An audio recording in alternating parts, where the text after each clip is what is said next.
আমরা সারা দেশে মসজিদ এবং এই ধর্মীয় প্রতিষ্ঠানগুলোর ধর্মীয়, সামাজিক এবং নৈতিক শিক্ষা কার্যক্রমের কেন্দ্রবিন্দুতে পরিণত করতে চাই।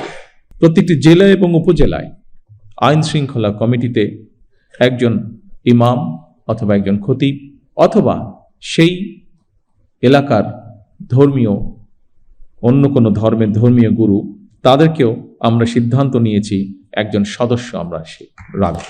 দুনিয়ার কল্যাণের পাশাপাশি আখিরাতের কল্যাণের জন্য প্রার্থনার কথা পবিত্র কোরআনে কারিমে উল্লেখ রয়েছে। ইহকালীন পরকালীন কল্যাণ বিষয়ক নির্দেশনা নিঃসন্দেহে অন্য ধর্মাবলম্বী ধর্মীয় বিধিবিধান অনুযায়ী নির্দেশিত রয়েছে।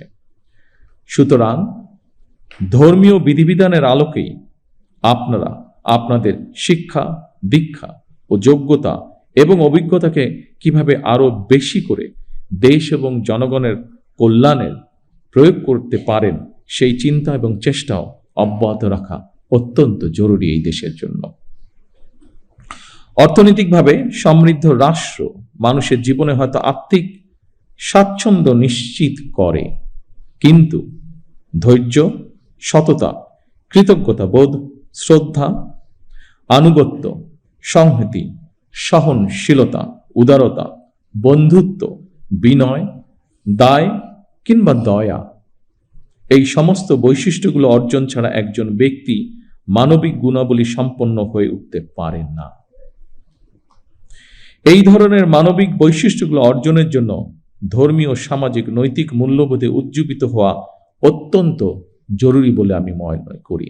বিশেষ করে স্বৈরাচারের পতনের পর, বিতাড়িত হয়ে যাওয়ার পর এটি সমগ্র দেশে সকল শ্রেণী, সকল বয়সের মানুষের মধ্যে আরো বেশি প্রয়োজন।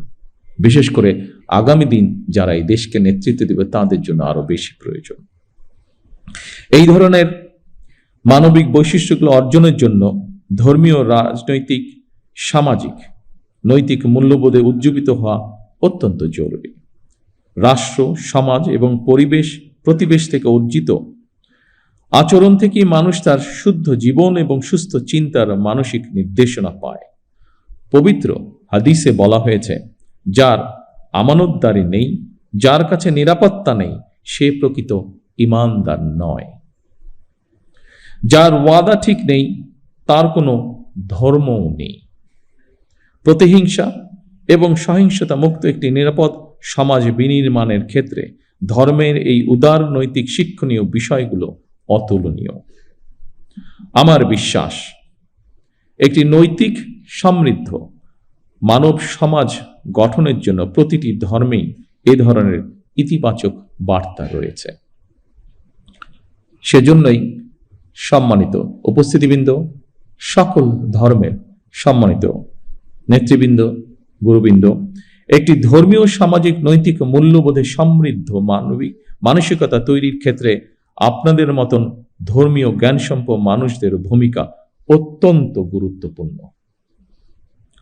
সম্মানিত ধর্মীয় নেতৃবৃন্দ, দেশে প্রায় 3.5 লক্ষ বা তার কিছু বেশি মসজিদ রয়েছে। এর বাইরে অন্যান্য ধর্মের ধর্মীয় প্রতিষ্ঠানগুলো রয়েছে।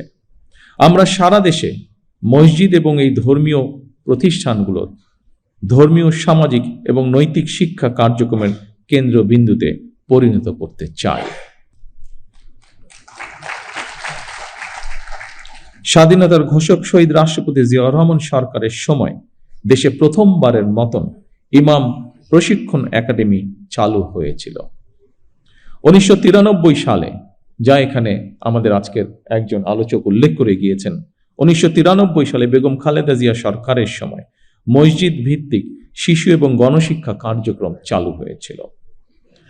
বর্তমান সরকারও ইমাম, মুয়াজ্জিম সাহেবদের জন্য একটি সহ অন্যান্য ধর্মীয় ধর্মগুরুদের জন্য একটি নির্দিষ্ট হারে সম্মানী ভাতা প্রদানের পাশাপাশি আপনাদেরকে আরো যোগ্যতরভাবে নেতৃত্ব দেওয়ার জন্য আরো কিভাবে রাষ্ট্রীয় উন্নয়নে আপনাদের প্রতিভাকে ব্যবহার করা যায় সেই পরিকল্পনাও গ্রহণ করার কাজে হাত দিয়েছে।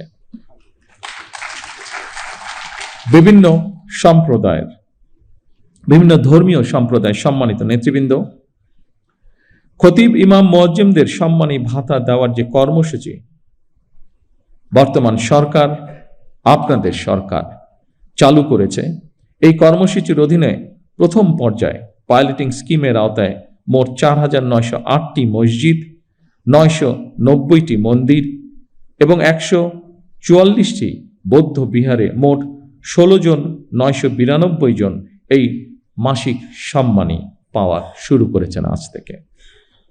পর্যায়ক্রমিকভাবে ইনশাল্লাহ সবাইকে এই কর্মসূচির আওতায় অন্তর্ভুক্ত করা হবে। বিভিন্ন শ্রেণী পেশার মানুষের জন্য সরকারের এইসব অর্থনৈতিক কর্মসূচি উদ্যোগের মূল উদ্দেশ্য হচ্ছে, যা আমি আগেই উল্লেখ করেছি, নাগরিকদেরকে অর্থনৈতিকভাবে স্বাবলম্বী করে গড়ে তোলা।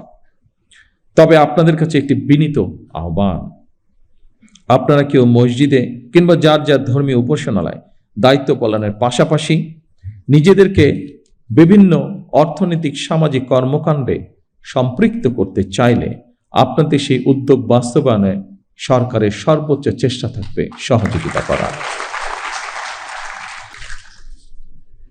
এর বাইরে বর্তমান স্বরাষ্ট্র মন্ত্রণালয় প্রতিটি জেলা এবং উপজেলায় আইন শৃঙ্খলা কমিটিতে একজন ইমাম অথবা একজন খতিব অথবা সেই এলাকার ধর্মীয় অন্য কোনো ধর্মের ধর্মীয় গুরু, তাদেরকেও আমরা সিদ্ধান্ত নিয়েছি একজন সদস্য আমরা রাখব। সম্মানিত উপস্থিতিবৃন্দ, আমরা আজ সব ধর্মের মানুষ একসঙ্গে বসেছি, এক কাতারে বসেছি। এটি আমাদের বাংলাদেশের আবহমান কালের ঐতিহ্য। কেউ যেন আমাদের মধ্যে বিভেদ সৃষ্টি করতে না পারে। মুসলমান, হিন্দু, বৌদ্ধ, খ্রিস্টান, আমরা সবাই মিলে ইনশাল্লাহ একটি শান্তিময়, শান্তিপূর্ণ বাংলাদেশ গড়ে তুলব একসাথে। সকলের জন্য আমরা গড়ে তুলব একটি নিরাপদ রাষ্ট্র, একটি নিরাপদ সমাজ, যা প্রতিটি শ্রেণী পেশার মানুষের কাম্য।